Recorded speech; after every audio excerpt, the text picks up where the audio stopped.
Good morning friends, मैं हूं आपका होस्ट एंड दोस्त रमन चाहर। आज हम आपके साथ पढ़ेंगे electric field at a point on the equatorial line of an electric, यानी डायपोल के कारण हम निरक्षीय रेखा पर विद्युत क्षेत्र की तीव्रता ज्ञात करेंगे। सपोज दैट हमने यह बिंदु कोई ए है, यह कोई डायपोल मान लिया हमने, जहाँ पर माइनस क्यू और प्लस क्यू आवेश स्थित है। इन दोनों के बीच की दूरी क्या होती है? 2a।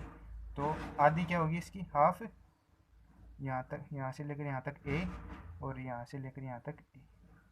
ये हो गया डायपोल। और इसके इक्वाटोरियल लाइन पोजीशन पर यानी निरक्षीय रेखा पर यहाँ पर हमने कोई बिंदु पी मान लिया, जो बिंदु ओ से आर दूरी पर स्थित है। और ये हो गई एपी दूरी और ये हो गई बीपी। तो प्लस क्यू आवेश के कारण विद्युत क्षेत्र की तीव्रता की डायरेक्शन किस दिशा में होगी? बाहर की तरफ। और माइनस क्यू दिशा में, माइनस क्यू के कारण अंदर की तरफ। और ये हमने कोई इसके सापेक्ष कोई लाइन सपोज कर ली, ये इसके साथ थीटा कोण बना रहा है, ये भी थीटा कोण बना रहा है, और ये भी थीटा कोण और ये भी थीटा कोण हो गई। तो ये हो गया E1 और ये हो गया E2। तो ये इसकी इसकी इसके वो काटेंगे तो क्या होंगे इसके?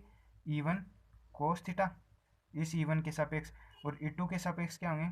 E2 cos theta.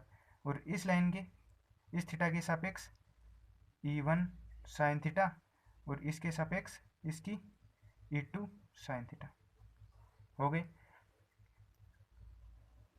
और ये बिंदु P है। अब हमें विद्युत क्षेत्र की तीव्रता ज्ञात करनी है। इब त्रिभुज OAP व त्रिभुज OBP में, OBP में क्या होगा? R1, ये दूरी कितनी मानी थी हमने? यहाँ से लेकर ये तो हो गई R1 और ये हो गई R2, ये दूरी R1 और ये हो गई R2। तो R1 स्क्वायर क्या होगी? पाइथागोरस प्रमेय से R1 स्क्वायर बराबर A square plus R square. A square R1 square क्या होगी? A square plus R1 square बराबर A square plus R square. और R2 स्क्वायर बराबर क्या होगी?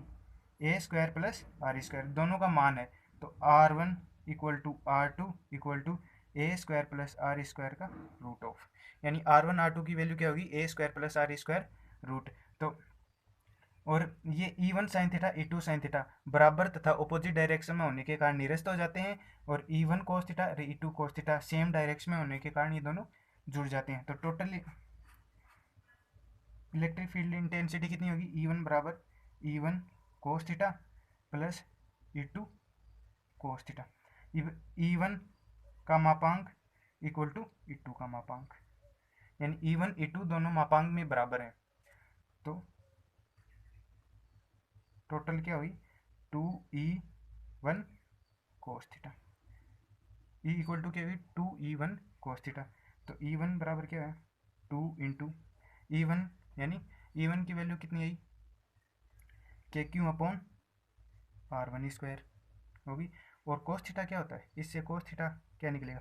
कोस थीटा बराबर आधार बटे करंट, यानी A अपॉन R1 हो गया।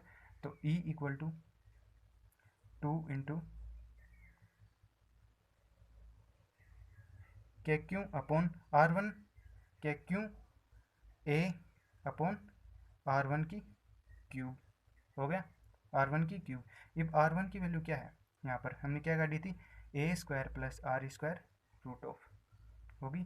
तो E equal to 2 into KQA equal to divided by A square plus R square की पावर 3/2। अब P वेक्टर क्या होता है? 2A Q वेक्टर होता है, डायपोल डायपोल मोमेंट हो गया ये तो। और A,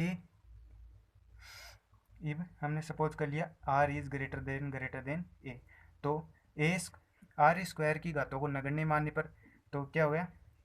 E इक्वल टू, इसकी जगह पर क्या हो गया? P KP upon R square की पावर 3/2। तो ई इक्वल टू क्या हो गया, के पी अपॉन आर की क्यूब।